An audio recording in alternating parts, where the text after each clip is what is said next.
What's going on, guys? I'm going to explain to you how to implement a reverse diet. So a reverse diet is looked at as the diet of the diet. So if you want to lose body fat, you're going to be in a calorie deficit, you're going to be losing weight. And then when you get to your goal weight, then what do? Because if you suddenly start eating like you did before, you're going to end up putting on body fat. Let me explain to you how it all works. So whenever you start, you're going to reduce your calories, right? So you're in your cutting phase.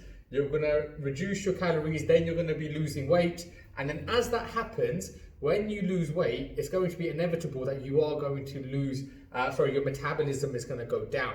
Okay, so this graph here, right, your calories go down, your weight comes down, and your metabolism starts to drop as well. And then when you get to your end point, your metabolism is going to be lower than when it started, than when you started. So if your starting maintenance calories were around 2,500, as an example, and then say your deficit calories work out to be about 2,000 calories a day, and then you would lose body fat on that. As you go through, you're going to make adjustments, your body's going to adapt, and then you may find that your new maintenance calories are around 2,000 calories, and then by the end of your diet, you'll reduce your calories to 1,500.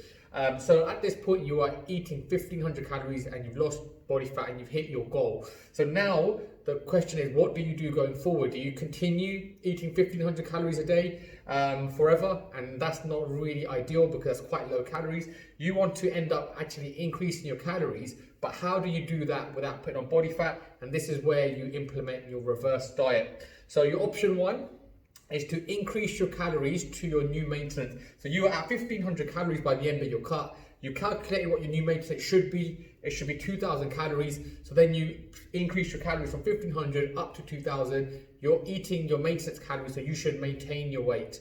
Okay, so that's option one. And then option two is something I like to do, and it's a bit more of a slower approach. But say you hit your end goal, and then you want to slowly increase your calories weekly. So if you ended your cut at 1,500 calories, then the next week go to 1,600, then 1,700, 1,800, and so on, and keep bumping up the calories weekly by 100.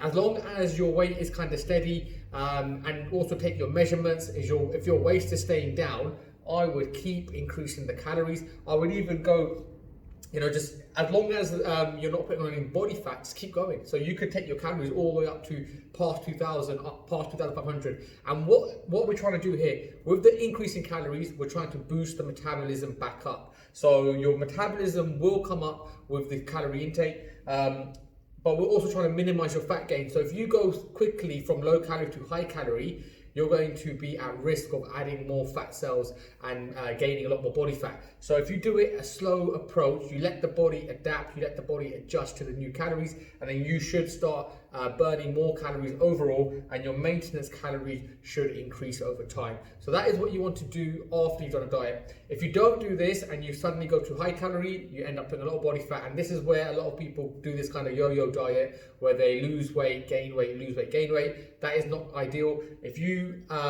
lose body fat, implement a reverse diet afterwards, and then at the end of your reverse diet, you're going to be in a much better place, eating way more calories and have minimal fat gain with that.